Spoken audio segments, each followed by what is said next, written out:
मध्य प्रदेश का चुनावी संग्राम दिनों दिन तेज होता जा रहा है और इसके साथ ही वार पलटवार के दौर से भी चुनावी मैदान में रोज नए मुद्दों की गूंज हो रही है। इसी में नया मुद्दा अब परिवारवाद बनाम विकासवाद का आ गया है। इसकी गूंज मध्य प्रदेश में कांग्रेस की एकमात्र लोकसभा सीट छिंदवाड़ा से सुनाई पड़ी है। भाजपा इस सीट पर सबसे ज्यादा जोर लगा रही है। यही वजह है कि यहाँ एक तीर से दो निशाने साधे जा रहे हैं, पहला कमलनाथ पर और दूसरा कांग्रेस के परिवारवाद पर। भाजपा के राष्ट्रीय अध्यक्ष जेपी नड्डा भी यहाँ आए तो उनका भाषण इसी पर फोकस रहा। उन्होंने कहा कि कांग्रेस ने परिवारवाद, जातिवाद, धर्मवाद, क्षेत्रवाद, अगड़ा पिछड़ा की राजनीति की है, जबकि भाजपा विकासवाद की राजनीति कर रही है। उन्होंने परिवारवाद पर न केवल कमलनाथ बल्कि पूरे इंडी गठबंधन को निशाने पर लिया। सीएम डॉक्टर मोहन यादव ने भी इन्हीं मुद्दों को लेकर कमलनाथ और कांग्रेस पर हमला बोला। ये घमंडिया अलायंस, ये इंडी अलायंस किस बात का अलायंस है? ये दो बातों का अलायंस है, दो बातों का। एक अलायंस है कि मोदी जी कहते हैं भ्रष्टाचार हटाओ और ये कहते हैं भ्रष्टाचारियों को बचाओ। ये सारे घमंडिया अलायंस वाले ये परिवारवादी पार्टियां हैं। इनको आपसे कोई लेना देना नहीं है। ये परिवार बचाने में लगे हैं। आप बताइए, कमलनाथ और बेटा परिवार की पार्टी है कि नहीं? ये सब परिवार, बाकी सबकी छुट्टी, फुल स्टॉप, बाकी सब ताली बजाओ। बोलो, ऐसी परिवार की पार्टियों को घर बैठाना है कि नहीं बैठाना है? और छिंदवाड़ा में भी बैठाना है कि नहीं बैठाना है? मित्रों, आपसे मैं यही निवेदन करने आया हूं, बदल गया है जमाना, बदल डालो छिंदवाड़ा। छिंदवाड़ा के साथ साथ राजनीतिक दृष्टि से भी एक बड़ा रिकॉर्ड बन रहा है। हमारे बदलते दौर में भारतीय जनता पार्टी ने जो तय किया है कि हम आपकी और आप हमारी एक लड़ाई है। आज तक छिंदवाड़ा के बच्चे को, यहाँ के व्यक्ति को सांसद क्यों नहीं बनने देना? ये बाहरी और अंदरी, हमारा या बाहर का, आज तक जितने सांसद बने बाहर के बने। बंटी भाई हमारे प्रतीक हैं, लेकिन बंटी अकेला नहीं है। बंटी के पीछे छिंदवाड़ा का बच्चा बच्चा है। उधर कांग्रेस परिवारवाद और भ्रष्टाचार को लेकर भाजपा पर पलटवार कर रही है। वो सवाल उठा रही है कि भाजपा नेताओं की दूसरी तीसरी पीढ़ी जिस तरह सियासत में कब्जा जमाए बैठी है, तो वो क्या है? कांग्रेस नेताओं का ये भी दावा है कि उनकी पार्टी में नेतृत्व क्षमता के मापदंड पर नेताओं के परिजनों को मौका मिल रहा है, जबकि भाजपा में वंशवाद को बढ़ावा दिया जा रहा है। कांग्रेस नेता कह रहे हैं कि जो नेता कांग्रेस में रहते हैं भ्रष्टाचारी कहलाते हैं और भाजपा में जाते ही पाक साफ हो जाते हैं। ये भ्रष्टाचार पर भाजपा का दोहरा मापदंड है। राजनाथ सिंह का देख लीजिए, आप किस किस की बात करेंगे? सुषमा की लड़की को देख लीजिएगा, या मध्य प्रदेश में भी सरदार पटवा के पुत्र रहे उनको देख लीजिएगा, कैलाश सारंग के पुत्र रहे उनको देख लीजिएगा, शिवराज सिंह चौहान की आने वाली पीढ़ी उनकी भी साथ है। तो ये भारतीय पार्टी के ये परिवार की बात करने वाली बात बेनामी है। चलो वो बात करना चाहते हैं, कैलाश विजयवर्गीय के पुत्र को देख लीजिए। ये सारे के सारे लोग परिवार की बात नहीं है क्या? और जहां तक भ्रष्टाचार का सवाल है, भ्रष्टाचार में तो भारतीय जनता पार्टी के लोग अब्बर है। भ्रष्टाचार की तो उन्होंने मशीन डाली है, इधर से डाली उधर से ईमानदार होकर निकल जाता है। कांग्रेस में होता है भ्रष्टाचारी, और जहां उनके पास पहुंचा मनुष्य से निकाल के उधर खड़ा किया तो वो ईमानदार। ये भारतीय जनता पार्टी की भ्रष्टाचारी परिवार। इस लोकसभा चुनाव में चुनावी लड़ाई मोदी वर्सेस ऑल की हो रही है। इंडी गठबंधन मोदी सरकार को पिछड़ेपन, अराजकता, भ्रष्टाचार, तानाशाही पर घेर रहा है, तो वहीं भाजपा परिवारवाद, भ्रष्टाचार को लेकर ही पलटवार कर रही है। इसके साथ ही वो विकासवाद का नारा भी दे रही है। अब देखना यह है कि परिवारवाद बनाम विकासवाद की लड़ाई में किसकी जीत होती है। Bureau report, IND 24।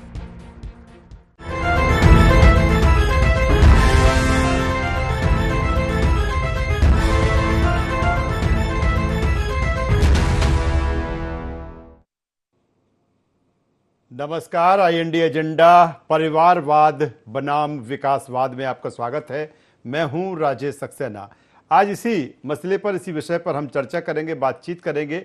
लेकिन चर्चा शुरू करें उससे पहले एक नजर एजेंडा पॉइंट्स पर।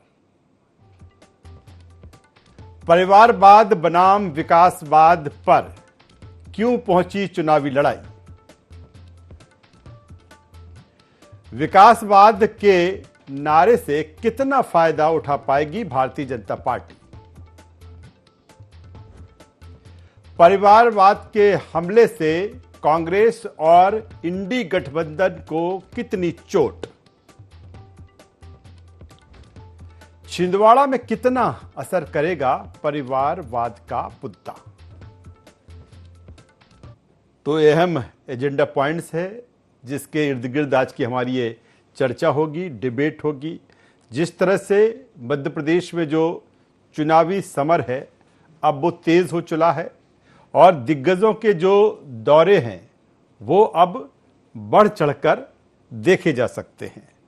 और जिस तरह से बात की जाए, जो तमाम सारे मुद्दे हैं, चाहे वो राष्ट्रवाद का मुद्दा हो, चाहे सनातन का मुद्दा हो, या फिर अन्य मुद्दे जो राष्ट्रीय स्तर के जो मुद्दे हैं वो तो हैं ही, लेकिन अब मध्य प्रदेश में जिस तरह से चर्चा है, जिस तरह से आरोप प्रत्यारोप है, वो है परिवारवाद को लेकर।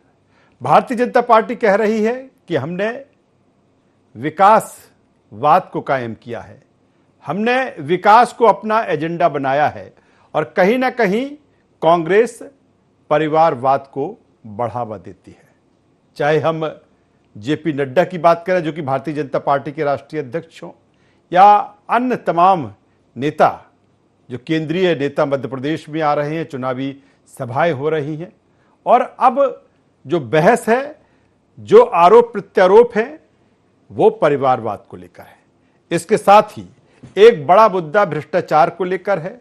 भारतीय जनता पार्टी कह रही है, डबल इंजन की सरकार कह रही है कि हमने भ्रष्टाचार को खत्म किया है, जो भी भ्रष्टाचारी है हमने उसको जेल भेजा है।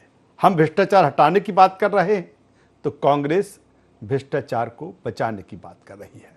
और इसी पर जो सियासत है, जो राजनीति है, वो गरमाई हुई है। चर्चा करेंगे, बातचीत करेंगे इसी पर। सबसे पहले अपने खास मेहमानों के पास चलते हैं, उनसे आपका परिचय कराता हूं, फिर इस चर्चा को हम आगे बढ़ाएंगे। 3 खास मेहमान इस चर्चा में हमारे साथ जुड़ रहे हैं। हमारे साथ में हैं गुंजन चौकसे जी, media panelist, Bharatiya Janata party Madhya Pradesh. Gunjan जी, आपको स्वागत है। हमारे साथ में हैं अमित तावरे जी, कांग्रेस के वरिष्ठ नेता, प्रवक्ता। अमित जी, आपका स्वागत करता हूं। वरिष्ठ पत्रकार रमेश शर्मा साहब हमारे साथ में। रमेश जी, मैं आपका भी स्वागत करता हूं। और सबसे पहले अमित तावरे जी, मैं आपके पास में आता हूं और सीधा सा सवाल, जिस तरह से भारतीय जनता पार्टी कह रही है कि कांग्रेस ने परिवारवाद को बढ़ावा दिया है, इनके परिवारवाद के चलते तमाम लोगों को जिस तरह से आगे आना चाहिए, जो भारतीय जनता पार्टी करती है कि एक छोटे से भी कार्यकर्ता को मुख्यमंत्री बना देती है, एक छोटे से कार्यकर्ता को सांसद बना देती है, लेकिन इनके यहाँ ये पॉलिसी नहीं है। और छिंदवाड़ा को लेकर भी उन्होंने कहा कि क्यों इतने दिनों तक एक ही परिवार का सांसद वहाँ पर चुना जाता रहा है, उन्हीं के परिवार के सांसद बनते रहे हैं। क्या कहेंगे अमित आप? देखिए, परिवारवाद की बात करने का हक तो भारतीय जनता पार्टी को है ही नहीं। यदि मैं अभी नाम गिनाने लग जाऊंगा परिवारवाद क्या होता है, तो मुझे लगता है कल जब अपना अगला शो होगा रात में 8 बजे का, वो भी कम पड़ जाएगा जी। अब दूसरी बात, अभी मुख्यमंत्री जी की बात में सुन रहा था कि भाई बाहर से आए हुए लोग हैं और उनको क्यों मौका देना, और एक सामान्य से कार्यकर्ता को सांसद बना देते हैं। लेकिन ये लोग इस बात का जवाब नहीं देते कि गुना लोकसभा जो है वहां पे एक सामान्य व्यक्ति ने भारतीय जनता पार्टी को इतिहास रचकर चुनाव जीत कर दिया, लेकिन उस सामान्य से कार्यकर्ता की आखिर गलती क्या थी, उसका टिकट काट दिया गया और आप सामंतवादी शक्तियों के आगे झुक गए। ये दो मुही बातें जो है वो शोभा नहीं देती। मुख्यमंत्री जी एक बड़े पद पर हैं, उनको गरिमा का ध्यान रखना चाहिए, कथनी करनी में अंतर नहीं होना चाहिए। दूसरी बात छिंदवाड़ा की बात है कि कमलनाथ जी, नकुलनाथ जी लगातार वहां से कांग्रेस के टिकट पर चुनाव लड़ रहे हैं। क्यों लड़ रहे हैं? देखिए, किसी भी पार्टी को टिकट देना, टिकट लाना, इन सबसे महत्वपूर्ण लोकतंत्र में होता है वहां की जनता। वहां की जनता का लगातार आशीर्वाद उनको मिल रहा है, तो इसलिए वो चुनाव जीतकर लोकसभा पहुंच रहे हैं। अब मोदी जी की बात बहुत हो रही है। मोदी जी तो मध्य प्रदेश में 1998 में भी आए थे, तब भी लेकिन छिंदवाड़ा की जो राजनीतिक परिस्थितियां थी वो भी कांग्रेस के पक्ष में ही थी। तो इस बार भी आए हैं तो उसमें कोई फर्क पड़ने वाला नहीं है। मुख्यमंत्री जी और लगातार भारतीय जनता पार्टी के नेता कमलनाथ जी के खिलाफ प्रोपेगेंडा चला रहे थे। जब वो भारतीय जनता पार्टी में शामिल नहीं हुए तो अंगूर खट्टे हो गए। तो अब कहने का या बोलने को आप कुछ भी बोल सकते हो, लेकिन 45 साल का जो कमलनाथ जी का और उनके परिवार का जो समर्पण रहा है, ये अभूतपूर्व है। आज के समय में लोग सरपंची का चुनाव दोबारा नहीं जीत पाते और इतने लंबे समय तक आशीर्वाद मिलना जनता का, ये बहुत ही गर्व की बात है। और एक बात और बता दूं मैं आपको, आपके चैनल के माध्यम से, छिंदवाड़ा की बात तो ये इनका एक बनाया हुआ माहौल है 29 के 29। छिंदवाड़ा तो हम जीतेंगे ही रिकॉर्ड मतों से, छिंदवाड़ा और रावगढ़। इसके अलावा भी कांग्रेस की सीटें बढ़ने जा रही है मध्य प्रदेश में। बहुत ही गंभीरता के साथ आपके चैनल पे इस बात को मैं बोलने चलिए, मैं गुंजन चौकसी जी के पास में आता हूं। गुंजन चौकसी जी वो कह रहे हैं, आप छिंदवाड़ा में कमलनाथ जी के परिवार को लेकर कह रहे हैं कि ये वहां पर परिवारवाद है, लेकिन वो कहते हैं कि चूंकि जनता का आशीर्वाद उनको मिल रहा है, इसीलिए लगातार कमलनाथ का परिवार, चाहे कमलनाथ की हम बात कर लें, उनकी धर्मपत्नी अलकानाथ भी वहां पर सांसद रहीं, उनके बेटे नकुलनाथ भी सांसद रहे और फिर अब मैदान में हैं। तो वो ये कह रहे हैं कि जनता पसंद कर रही है, जनता का आशीर्वाद है, उन्होंने छिंदवाड़ा का विकास किया है, इसीलिए कमलनाथ परिवार मैदान में है।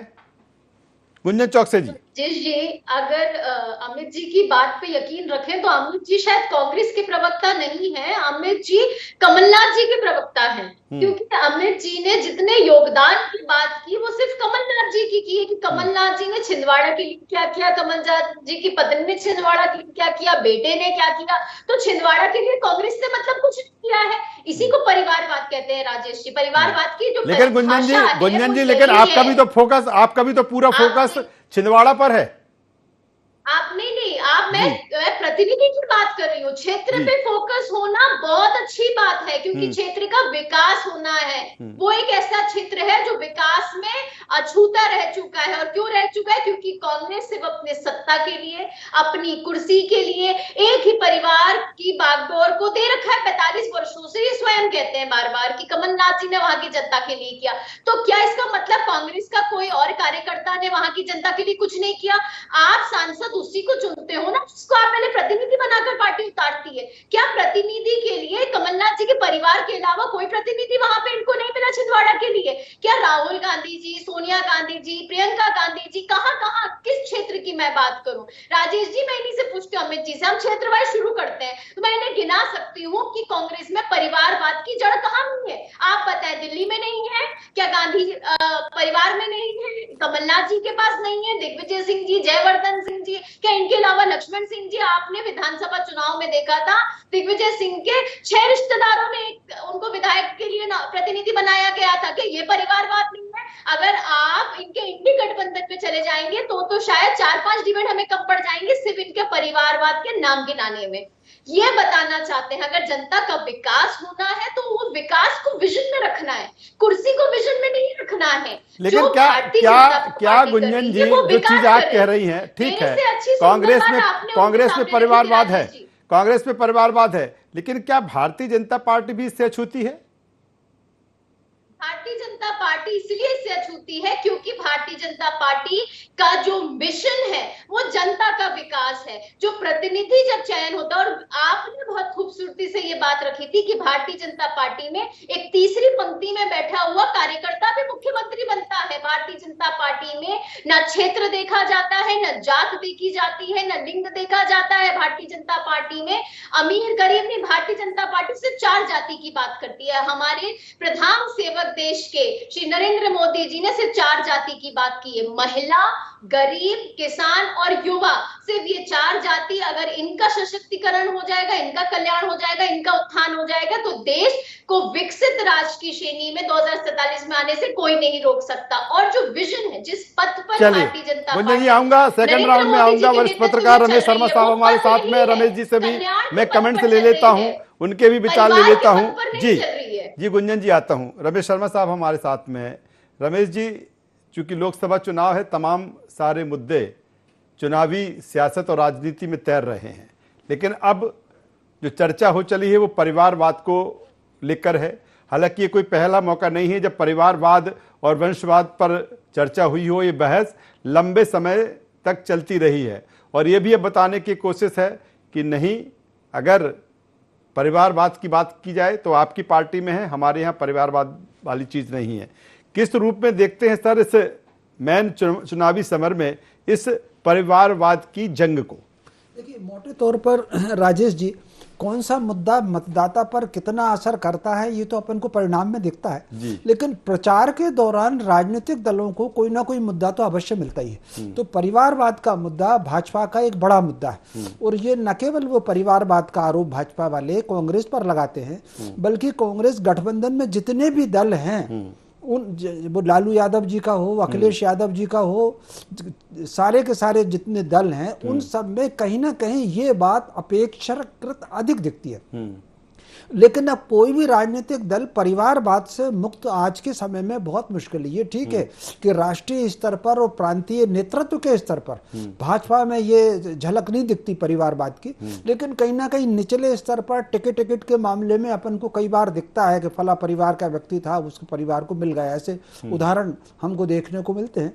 तो कुल मिलाकर के ये मुद्दा इस समय भाजपा का एक बहुत बड़ा मुद्दा है, इसमें कोई शक नहीं।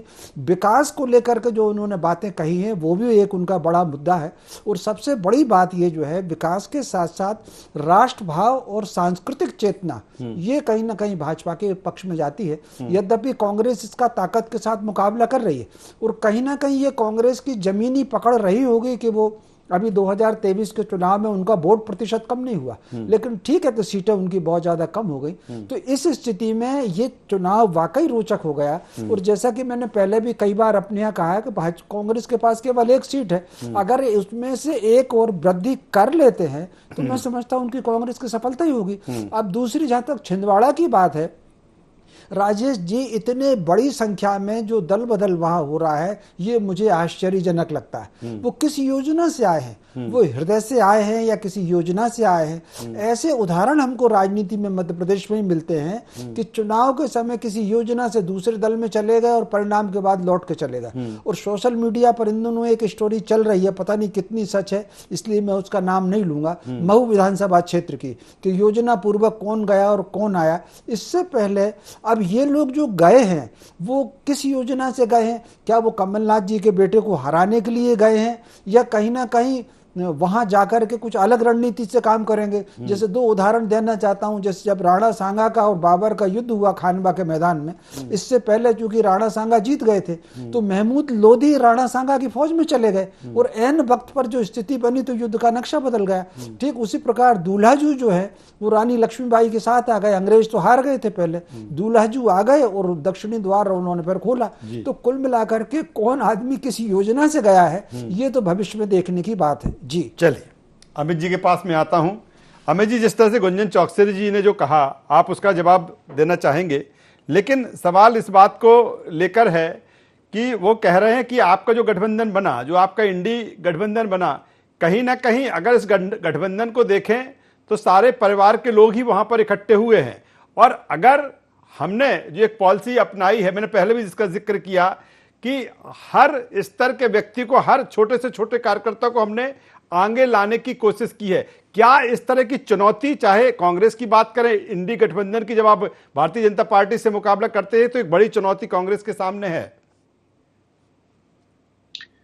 देखिए, जहां हम आज बैठकर बात कर रहे हैं, कैबिनेट मंत्री विश्वास सारंग जी जो है वो किसके सुपुत्र हैं? यदि हम दिल्ली की बात कर लें तो बांसुरी स्वराज जी जो चुनाव लड़ रही हैं वो किसकी सुपुत्री हैं? गुना में जो भारतीय जनता पार्टी के प्रत्याशी हैं वो किसके संस्थापक सदस्य के पोते हैं, नाती हैं, जो भी हैं। तो ऐसी सैकड़ों, देवेंद्र फडणवीस की यदि हम बात करें महाराष्ट्र में तो वो किसके बेटे हैं?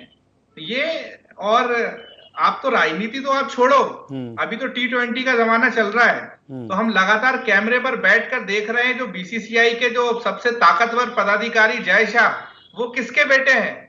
ये सब चीजें बताने वो भारतीय जनता पार्टी भले ही ना बताए, लेकिन इस देश की जनता जो है वो सब कुछ जानती है। भारतीय जनता पार्टी ये ना सोचे, वो एक कहावत है ना कि जिंदगी भर हम जो है वो आईने को साफ करते रहे और हमारा चेहरा कुछ वो था, ऐसी कोई कहावत है, मुझे अच्छी तरह से याद नहीं आ रही है। तो भारतीय जनता पार्टी को सबसे पहले अपने गिरेबान में झांकना चाहिए। मैं तो ये बोल रहा हूं कि गुना से दूसरे दल से आए हुए प्रत्याशी को टिकट मिल सकता है, लेकिन मेरी बहन गुंजन चौकसी जी को टिकट क्यों नहीं मिल सकता? इतने समय से वो भारतीय जनता पार्टी में है। जो लोग अभी ज्यादा टाइम नहीं हुआ है, मुस्कुरा रही है, वो कह रही है आप इंतजार करिए, हमें भी मिलेगा। आपकी इसी बात का जवाब देना चाहूंगी कि भारतीय जनता पार्टी का यही फर्क है। मुझे राजनीति में आए 6 महीने भी नहीं हुए, मैं कोई राजनीतिक परिवार से भी ताल्लुक नहीं रखती हूँ। यही खूबसूरती है भारतीय जनता पार्टी की कि भारतीय जनता पार्टी योग्यता के आधार पर अपने प्रतिनिधि को चुनती है। एक परिवार से लेकर प्रतिनिधियों का चयन। मेरी बहन मेरा समय क्यों ले रही हो आप? मेरी बहन मेरा समय क्यों ले रही हो? आपके टर्न पर आऊंगा गुंजन जी। अमित जी अपनी बात पूरी कर लें। हाँ अमित जी। देखिए, मेरी बहुत शुभकामनाएं आपको, आप में बहुत अच्छी योग्यता है, आप राष्ट्रीय प्रवक्ता तक बनो। लेकिन मैं ये बताना चाह रहा हूं कि जिस पार्टी में आप हो वो पार्टी जो एक पार्टी विद द डिफरेंस कहलाती थी, कैडर बेस कहलाती थी, ये एक बहुत गंभीरता वाली बात बता रहा हूं मैं कि वो पार्टी जो आज से 2 साल पहले शिवराज जी और बाकी नेता बोलते थे कि माफ करो महाराज, हमारे नेता शिवराज, आज वो महाराज के कार्यक्रमों में दरिया बिछा रहे हैं। मुझे बताइए कि उन महाराज ने आपकी पार्टी के राष्ट्रीय स्वयंसेवक संघ के कौन सी विचारधारा के लिए काम किया है, कौन से योगदान उन्होंने भारतीय जनता पार्टी के लिए दिया है। वो आए, पैराशूट लेकर आए, अपने विधायक लेकर आए, और आज जो है आप देखिए सागर में आपके जो वयोवृद्ध नेता थे, चाहे वो गोपाल भार्गव जी हो, जयंत मलैया जी हो, सभी लोग घर बैठ गए हैं। लेकिन जो दूसरे दल से आए हुए नेता हैं वो मंत्री बने बैठे हैं। आप किसी भी जिले की आप बात कर लीजिए, तो आप वो पार्टी जो है, जो पार्टी विद द डिफरेंस कहलाती थी, वो नहीं रही।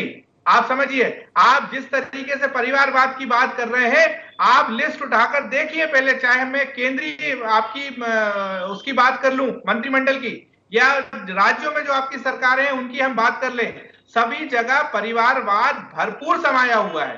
मैं आपसे फिर बोल रहा हूँ। चलिए जवाब ले लेता हूँ, गुंजन जी जवाब दे दीजिए। मेरा आधा समय ले लिया उन्होंने, इसलिए आप चलिए मैं आ जाऊंगा, जरूरत पड़ेगी मैं आ जाऊंगा। उन्होंने नाम एक भी नहीं ले पाए। आपने जो बांसुरी जी का नाम लिया था, तो देखिए वो शायद वो नाम लेने से पहले आपको भी सोचना चाहिए था कि सुषमा स्वराज जी अब इस दुनिया में नहीं है, और उन्होंने जो योगदान इस देश के लिए दिया है, आने वाली कई पीढ़ियां उस योगदान को नहीं भूल सकती। दूसरा, मैं आपको उदाहरण बताना चाह रही हूँ कि भारतीय जनता पार्टी में अगर कैलाश विजयवर्गीय जी को टिकट दिया था विधानसभा चुनाव में, तो उनके बेटे को नहीं दिया था। ये फर्क आपको बताना चाहती हूँ। लेकिन दिग्विजय सिंह जी को टिकट था, उनके बेटे को टिकट था, उनके भाई को टिकट था, उनके भतीजे को टिकट था, उनके भांजे दामाद को टिकट था। इसे आप परिवारवाद नहीं कहते अमित जी? आप मुझे इसका जवाब दे। परिवारवाद की जो परिभाषा है वो आपको समझना पड़ेगा। भारतीय जनता पार्टी देश बचाओ पे काम करती है, कांग्रेस अपने अपने बेटे बचाओ पे काम करती है।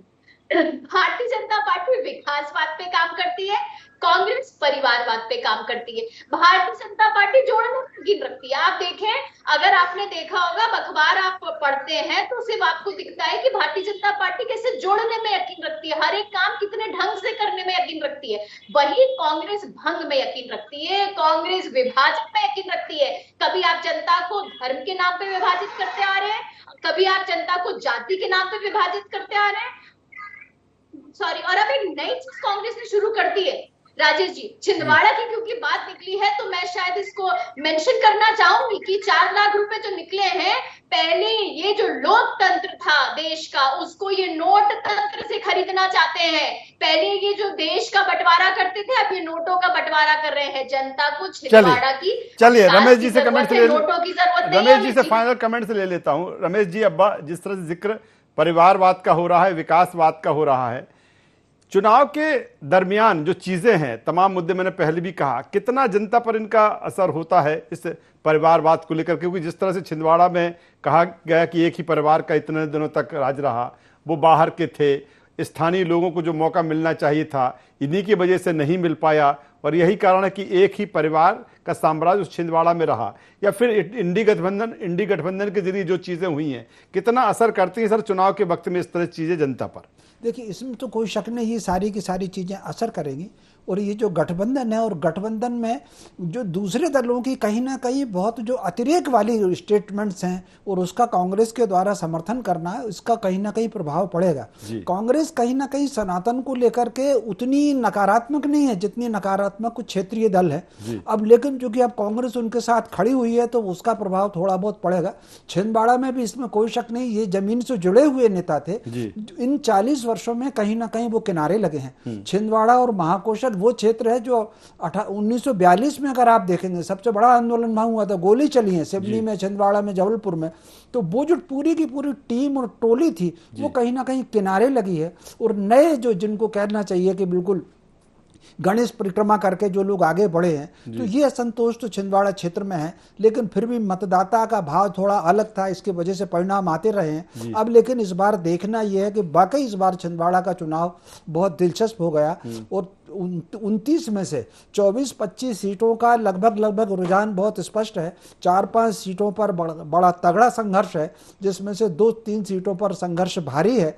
फिर भी अब देखते हैं मतदाता किसको जिताता है, क्या होता है। क्या रमेश जी, जिस तरह से छिंदवाड़ा का जिक्र, क्योंकि मुझे लगता है कि आपने भी तमाम सारे चुनाव देखे होंगे, इस बार जिस तरह से भारतीय जनता पार्टी छिंदवाड़ा में जिस तरह से फोकस्ड किए हुए है, उसका कारण यह भी है कि वो मान के चल रहे हैं कि 28 सीटें हमारे पास है, अगर इसको भी हम फतेह कर लेंगे तो हमारा 29 का जो क्लीन स्वीप है वो हो जाएगा। ये पहला मौका है कि इस कदर छिंदवाड़ा को टारगेट किया गया है। हाँ, निश्चित रूप से जो प्रतिष्ठा का प्रश्न बना करके कहीं ना कहीं इस बार जो भारतीय जनता पार्टी वहां पर लड़ रही है, ये बिल्कुल अपने आप में एक पहला उदाहरण है। ये ठीक उसी प्रकार का उदाहरण है कि 1993 में जो विधानसभा का चुनाव भोपाल उत्तर में भाजपा ने प्रतिष्ठा का प्रश्न बना के लड़ा था, वो क्या रणनीति थी वो मुझे अच्छी तरीके से अंदाज है, उसका आज समय नहीं है। बिल्कुल ठीक उसी प्रकार प्रतिष्ठा का प्रश्न बना करके भाजपा इस वक्त छिंदवाड़ा में, एक बार और बाकी कहूंगा, 1993 में भोपाल उत्तर में भाजपा इस रणनीति के साथ थी कि अगर आसपास की हम 2-4 सीटें हार भी जाएं तो कोई बात नहीं, हमें उत्तर जीतना।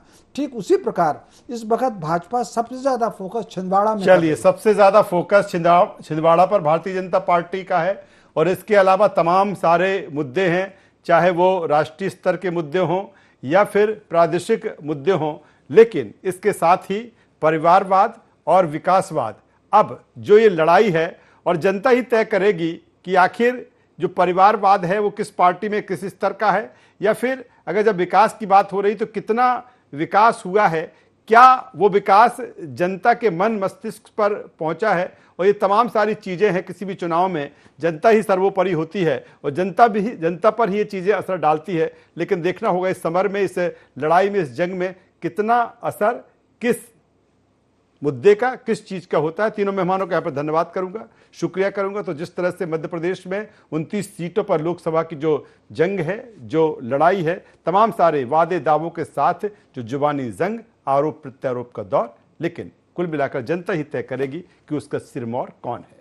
IND एजेंडा बस इतना ही। IND 24 पर खबरों का सिलसिला लगातार जारी है, आप बने रहिए हमारे साथ। नमस्कार।